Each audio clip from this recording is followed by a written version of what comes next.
25-26 Serie A season is starting in just under 2 weeks. Let's take a look at where Juventus stand at the moment by breaking down Juve's Club World Cup run. Juventus started strong in the Club World Cup but got dumped out of the competition with a whimper. Final records: 4 matches, 2 wins, 2 losses. We'll discuss what worked but didn't, the concern, and where we can improve. Ciao everyone, I'm Ricky. Welcome to Between the Lines. No cliches, no echo chamber, no recycled narratives. Just fresh angles on the world of football, Calcio, and Juventus. It took only until 6th video of the channel to finally talk about Juventus, but here we are. And don't forget to like and subscribe to support the channel. Now let's get into it.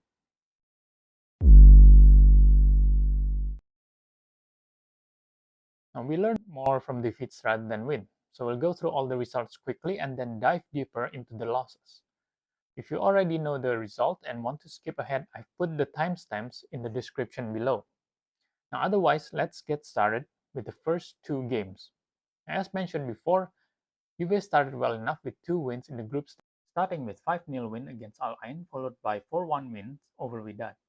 Now it's a similar story for both matches, as Juventus dominated, scored early, and that allowed us to slow the game down in the second half.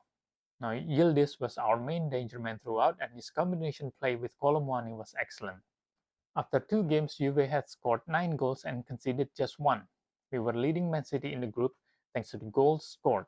So heading into the final group match, both Juventus and Man City already qualified for the round of 16. The match would decide who would go through as the group winner. And let's not sugarcoat the result. Juventus was completely outclassed by Man City. It was disappointing not just because Juve started the competition strong, but also we ended up conceding 5 goals. In later section, we will take a closer look at the loss to Man City, as well as the next match against Real Madrid. So the defeat to City dropped Juventus to 2nd place and thus faced Real Madrid in the round of 16. And it's one tough match after another. Juventus gave a good account of themselves in the first half against Madrid. However, we couldn't keep the momentum going after the break. Now in the end, Madrid's star powers overwhelmed Juve for a 1-0 win, and that was the end of Juve's adventure in the Club World Cup. Before we go to the issues, let's take a look at the current Juventus team.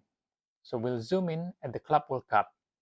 Now I don't usually like to focus too much on the formation and tactics because that limits the scope, but we'll use that as a starting point for this discussion and expand from that. Now, under Tudor, Juventus have been using 3-4-3 formation almost exclusively. These are the 11 we saw the most often during Club World Cup. We have Di Gregorio in goal, and for the back 3, we have Savona in the middle, Kelly on the left, and Kalulu on the right. Now in the center mid, we have Thuram and McKennie in the first 2 games, flanked by Cambiaso on the left and Alberto Costa on the right. Colomwani started as our main striker, supported by Yildiz and Conceição. Some players returned from injury but still short on match fitness, like Locatelli, Cup Miners, and Gatti. Others like Dusan Vlahovic, Nico Gonzalez, and Timia rotated in, while returning loanees such as Kostic and Rugani got some minutes as well. When fit, Locatelli would be starting in midfield with Thuram instead of McKennie. Cup Miners usually plays as an attacking midfielder either on the right or left, just behind the striker. Slightly off topic here, the reason I don't like when people break down formation and tactic as opposed to style of play is because formation changes during gameplay. Now one formation will morph into another and into another. Let's take a look at Juve's formation under Igor Tudor versus under Thiago Motta. Motta prefers 4-2-3-1, but when attacking the fullback, usually Cambiaso moves to midfield, either exchanging with Thuram or sticking to the sideline. Now the remaining defenders push forward as well. Do you see what I'm trying to get at? Formation is the easiest to mention, but at the same time you can see that the different formations used by Tudor and Motta in practice are essentially the same. However, the philosophies are massively different. Motta's Juve kept the ball in the mid-block, playing it around, waiting for opposition team to make mistakes. They used the wing to spread opposition while waiting for space to open up. Very rarely do the wingers attack the fullback and go to the byline. Going back to Tudor's Juve is aggressive and direct. They are also more narrow as both wingers come inside, in essence trying to limit space, force mistakes and turnovers before quickly attacking. I promise this will be an important point later.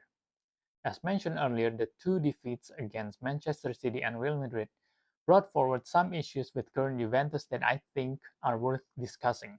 Juventus lost 2-5 against Manchester City. It was a deserved result based on how Juve played. However, I do think that it could be better mitigated had we prepared better.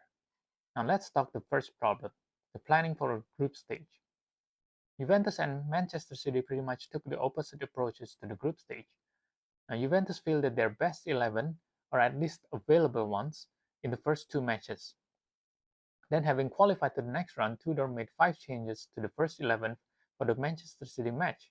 And I suspect Tudor would have made more changes if he had more healthy players. Now on the other hand, City chopped and changed their players for the first two games.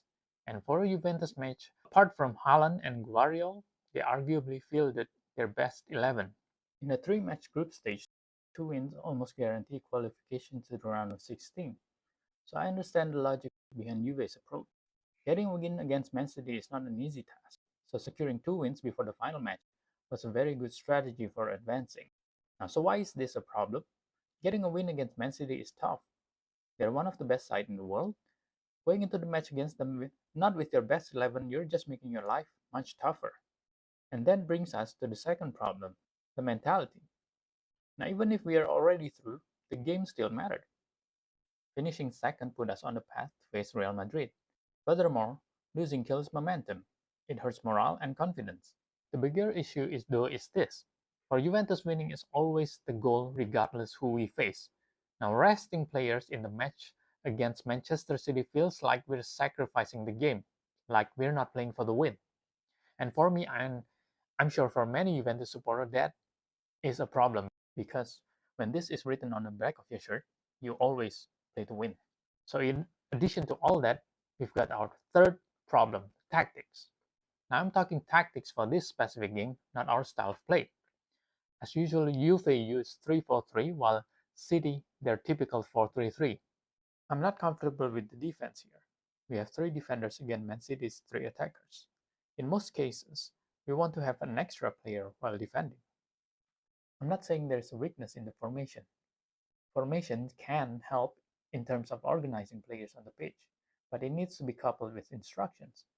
For example, you can have one of the side midfielders dropping back while defending, so you'll have an extra man in defense.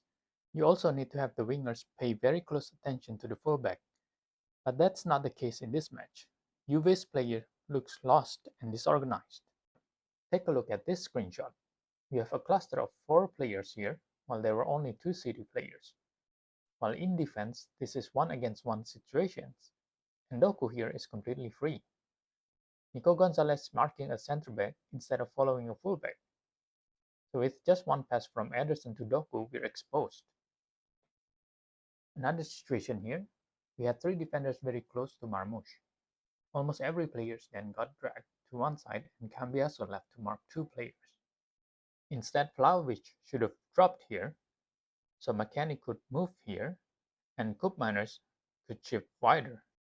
The formation itself is not necessarily the issue as opposed to the instructions. The problem for me actually was not the tactic for this game per se.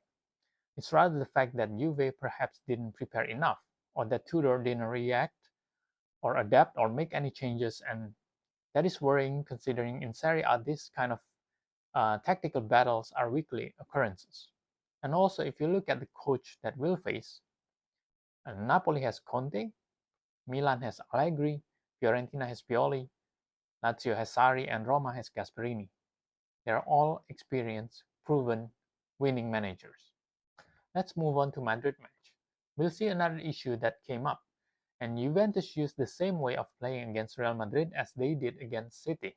Compared to City, Real Madrid conceded more possessions, but Juve still couldn't keep the ball much. Now the pressing was better, and we also kept our shape better defensively. And with our preferred attacking players starting, we had more attacking threat. We didn't create many goal-scoring chances though, but neither did Real Madrid, and everything was good and well in the first half. but it went sour after the break. In the second half, Real made a tactical tweak in their defense with Tchouaméni moving to the right side of the defense, switching places with Rudiger, who was struggling with Yildiz. Now, with that move, they managed to continue Yildiz in the second half. In a way, it brought us back to the third problem earlier: tactics. Real Madrid made a slight change that Juve didn't manage to find an answer to. However, that was not the issue that I was trying to raise here. In the post-match interview, Tudor mentioned 10 players asked me to be replaced. The exhaustion was incredible. It was visible from the around 60-minute mark that Juventus players were struggling physically. Now everyone's been talking about the heat and the condition at the Club World Cup, but I fail to see how that could be an excuse. It's not like Madrid's players have air conditioning attached to their backs. Every player shared the same pitch. So that brings us to the fourth problem, which is fitness. Now, fitness here is two-pronged problem. First, under Tudor, Juventus is looking to play aggressive, high-tempo football. So if the players are already exhausted by the 60th minute, how are we supposed to win? Now, second, Juventus' injury record for the past couple of seasons has been horrendous. We're consistently missing 2-3 starters every week, without even counting long-term injuries such as Bremer or Juan Cabal. Now, I remember one time under Max Allegri where we were down to just 2 fit center mids for a stretch of games between March and April 2022. Now, with a squad this injury prone, how are we supposed to play high tempo and high intensity football? All of those brings us to the big question: where are Juventus currently at, and where do we go from here? Now, honestly, well, we are a top 4 side in Serie A. Well, duh. Now, modern football has always been about managing resources. Now, in Germany, Bayern lead the way, and in France, it's PSG. In both cases, their dominance is hard to challenge because of the huge gap in the resources compared to the rest of the league. While in Italian football, there have always been the big three: now Juventus, Milan, and Inter. Now the three has always had similar level of resources, revenue, money, budget, supporters, and when managed properly, you'll almost always see them in the top four, or at least one of them. So yeah, all the issues that we talked about earlier, they are real issues. The injury problems that have haunted Juventus for the past few seasons, the fact that in Tudor we didn't get our first choice for our main coach for the next season, but arguably the main issue has been stability. Yes, we've heard a lot about stability, and it's not without merit. Stability matters, and you think people in football would realize that by now. It's not just about the players, the coach, or the team, it's the whole club. Now, over the last 6 years, the dominant side in Italy has been Inter. So they won 2 Scudetti, finished runner-up 3 times, and reached Champions League final twice. Before that, Juventus won 9 Scudetti in a row. Do you know the underlying connection between that? It's Giuseppe Marotta. Do you know what his role was at Juventus and now at Inter? I think he's basically chief executive or in charge of the sporting side, CEO of sport, if you will. Now, I'm not saying that Juve get him back, and not that he'd be willing anyway. What I'm saying is that ever since he left, his replacement haven't been doing a good job. And this season, that responsibility now falls to Damian Comoli. He's the fourth person given the job after Marotta left Juventus in 2018. He's also in charge of overhauling the sporting structure. Now, hopefully, Juve got it right this time, and Comoli is the right person for the job.